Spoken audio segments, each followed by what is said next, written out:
Bismillahirrahmanirrahim. Physics second year National Book Foundation chapter name Quantum Physics chapter number 21 topic name Planck's quantum theory, and it's very important topic. After the electromagnetic waves there would be another important topic called Planck's quantum theory और ये आपको short में आ सकती है. Electromagnetic waves 1864 में Maxwell ने उसमें कारनामा सर अंजाम देते हुए हमें बताया कि light is an electromagnetic wave, और लाइट के बारे में उसने बता के वो वहां पे उसके बाद इसने प्लंक ने एक क्वांटम थ्योरी पेश की. इन 19 इसके बारे में लिखिएगा. इन 1900 मैक्स प्लंक, इसका पूरा नाम क्या था, max Planck studied the electromagnetic. Max Planck theoretical topic है, छोटा सा टॉपिक है, अपने पास नोट डाउन करें. बुक से जो चीजें लिखवाई जा रही हैं वही लिखें, बस एक्स्ट्रा कोई इंफॉर्मेशन बुक से मत तैयार करें. Max Planck studied the electromagnetic radiations. The electromagnetic radiations बड़ा इंपॉर्टेंट टॉपिक बच्चे, इसमें बड़े एमसीक्यूज आते हैं. In 1900 Max Planck studies the electromagnetic radiations emitted different atoms and molecules emitted from, लिखिएगा, emitted from different एटम्स. समझाते हैं आपको, पहले इसके बारे में लिख लें. Emitted from different atoms and molecules. ठीक है. 1900 में मैक्स प्लैंक काम कर रहा था इलेक्ट्रोमैग्नेटिक रेडिएशन में, जो निकल रही थी कहाँ से, डिफरेंट एटम एंड मॉलिक्यूल से, एंड प्रपोज अ थ्योरी, और थ्योरी एक प्रपोज की, and propose a theory which was in complete agreement with experiments. And propose a theory, लिखिएगा, इन 1900 Max Planck studied the electromagnetic waves. Maxwell studied the electromagnetic radiations emitted from different atoms and molecules and proposed a theory which was in complete agreement. लिखिएगा, which was in complete.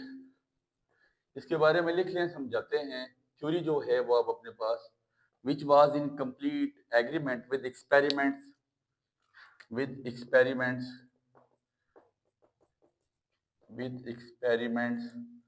in all wavelengths. तमाम electromagnetic waves की जो types हैं उनकी जितनी wavelengths है, जब उसके वो काम कर रहा था, studied the electromagnetic radiation from different atoms, propose a theory, उसने एक थ्योरी प्रपोज की which was in complete agreement with all in with experiment in all wavelength, सारी वेवलेंथ पे उसने एक्सपेरिमेंट किया. और अकॉर्डिंग टू दिस थ्योरी, इस theory में उसने कहा क्या, अकॉर्डिंग टू, ये बात लिखिएगा, अकॉर्डिंग टू दिस थ्योरी, इस थ्योरी ने मैक्सवेल ने क्या चीज सोचने, मैक्स प्लैंक ने क्या चीज प्रपोज की, वो लिखता है different atoms and molecules can emit and absorb energy. Different atoms and molecules can emit and absorb energy. कहते हैं डिफरेंट एटम्स और मॉलिक्यूल एनर्जी को इमिट भी कर सकते हैं, खारिज भी कर सकते हैं, और अब्जॉर्ब भी कर सकते हैं, और अपने अंदर जज्ब भी कर सकते हैं, इन डिस्क्रीट अमाउंट ऑनली. ये बड़ी इंपॉर्टेंट बात है, in discrete amount only. Discrete amount से मुराद only in form of quantum number n, आपके पास 1 2 3 हो सकता है. तो उसने कहा इसी फॉर्म में अपने पास जो डिफरेंट एटम और मॉलिक्यूल एनर्जी को इमिट कर सकते हैं. तो आप लिख सकते हैं, आपको पता है energy is directly proportional to frequency, and directly proportional का साइन खत्म करेंगे, इक्वल और h लगाएंगे. h के बारे में आपने क्लास 9 में बोहर एटॉमिक मॉडल में पढ़ा. h इज प्लैंक कांस्टेंट है, और उसकी वैल्यू आपके पास h किसके इक्वल होता है, 6.626 मल्टीप्लाई 10⁻⁻34 जूल सेकंड. ये ऑब्जेक्टिव में आता है, तो लाजमी ये बातें लिखिएगा. ठीक है. और E यहाँ से आपके पास किसके इक्वल बन जाता है, E is equal to NHF. N के बारे में वही बात जो उसने बताई है कि in the form of discrete amount only, तो N is equal to 1 2 3. N के बारे में क्या लिख लिएगा, n is equal to 1 2 3 up to so on. n आपके पास 1 2 3 से लेकर बेतहाशा नंबर तक हो सकता है and is called quantum number. आपको बड़ा डीपली बड़ा ब्रीफली केमिस्ट्री में पढ़ा के आ चुका हूँ। And n is equal to 1 2 3 up to so on and is called quantum number. ठीक है जी। एंड बहुत इंपॉर्टेंट बात है, E is directly proportional to, आपको पता है energy directly proportional to frequency and energy is equal to directly proportional का sign खत्म किया इक्वल और H आ गया। H is Planck constant 6.626 cross 10 की पावर माइनस 34 जूल सेकंड। और उसने कहा इन डिस्क्रीट अमाउंट ओनली, तो n is equal to 1 2 3 up to so on, it is called quantum number. इसको हम क्वांटम नंबर का नाम देते हैं। और इसी के साथ बहुत इंपॉर्टेंट बात उसने लिखी कि एटम्स, लिखिएगा बड़ी प्यारी बात है, एटम्स और मॉलिक्यूल्स, एटम्स और मॉलिक्यूल्स लिख लीजिएगा साथ, एटम्स और मॉलिक्यूल्स इमिट और अब्जॉर्ब एनर्जी। इमिट किस तरह इमिट और अब्जॉर्ब करते हैं, ये बड़ी इंपॉर्टेंट बात थी जो उसने बोला ना, different atoms and molecule can emit and absorb energy discrete amount only. तो नीचे उसके बारे में बता भी रहा है, एटम्स और मॉलिक्यूल इमिट और अब्जॉर्ब एनर्जी, इमिट और absorb energy only by jumping. ठीक है जी, जंप करके, क्या जंप करके, by jumping from one quantum state to another, by jumping from one quantum state to another. Basically ये बानी भी है क्वांटम फिजिक्स का।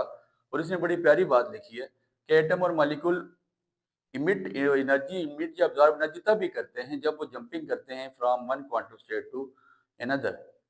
और दूसरी बात, the smallest amount of energy, इसकी दूसरी एजम्पशन है, दूसरा इसका आप सोचें कि इस थ्योरी के मतलब इसका दूसरा पॉइंट है, बड़ी इंपॉर्टेंट थ्योरी है मैक्स प्लैंक, ये max Planck's quantum theory.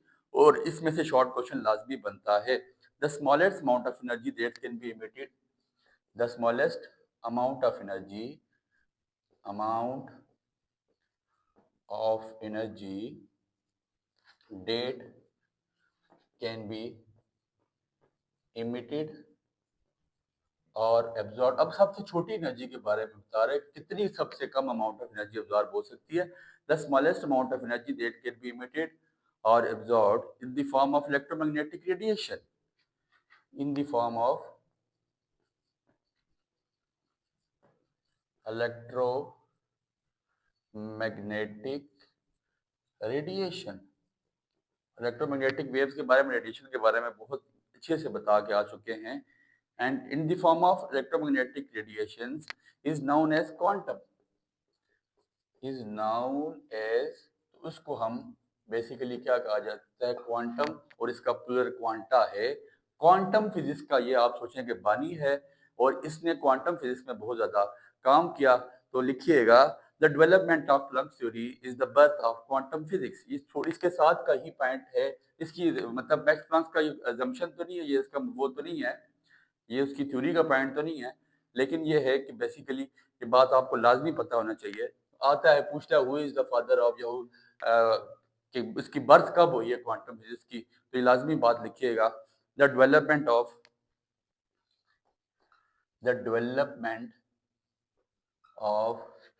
Planks theory is basically the birth of quantum physics. Quantum physics की बेसिकली यहाँ से पैदाइश हो जाती है 1900 में, जब मैक्स प्लैंक अपनी क्वांटम थ्योरी पेश करता है। और वो क्या कहता है, कहता है कि different atoms and molecules can emit और absorb energy in discrete amount only. कहता है कि मुख्तलिफ अमाउंट, ये आप बोर एटॉमिक मॉडल में भी ये बातें पढ़ के आ चुके थे। बोर ने 1913 में जब अपने कुछ मफरूजे पेश किए तो ये बातें हमने वहां पे भी पढ़ी। लेकिन मैक्स प्लैंक ने क्या कहा कि different atom and molecules can emit and absorb energy only in the form of discrete amount. कहते हैं डिस्क्रीट अमाउंट में एनर्जी वो करता है, किस अमाउंट में, 1 से 2 दूसरे शेल में जाता है, दूसरे से तीसरे, तीसरे से चौथे, चौथे से पांचवें में। और E is equal to NHF उसने कहा, और N क्या आपके पास 1 2 3 अप टू 1, it is called quantum number. Atom और मॉलिक्यूल्स इमिट और absorb energy by jumping from one quantum state to another. कैसे एनर्जी खारिज करेंगे या कैसे अब्जॉर्ब करेंगे? जब एक स्टेट से दूसरी स्टेट में जाएंगे तो हम कहेंगे कि एनर्जी का अखराज हुआ, ये एनर्जी अब्जॉर्ब हो चुकी है। ठीक है, the smallest amount of energy that can be emitted और अब्जॉर्ब इज कॉल्ड, जो सबसे कम अमाउंट ऑफ एनर्जी है जो खारिज या अब्जॉर्ब होती है, जज्ब होती है या खारिज होती है, उसको इलेक्ट्रोमैग्नेटिक रेडिएशन का नाम दिया। और बेसिकली उसको क्या कहा जाता है? क्वांटम है। और इसका प्लूरल आपके पास क्या? क्वांटा। क्वांटा ये भी लिख सकते हैं। प्लूरल आपके पास क्या है? Quanta. The development of Planck's theory is basically the birth of quantum physics. यहां से क्वांटम फिजिक्स की पैदाइश हो चुकी है। छोटा सा टॉपिक था मैक्स प्लंक्स क्वांटम थ्योरी। इंशाल्लाह मिलते हैं अगले टॉपिक में। इसके बाद फोटो इलेक्ट्रिक इफेक्ट है, इंपॉर्टेंट टॉपिक है, दुआ में याद रखिएगा। बहुत शुक्रिया।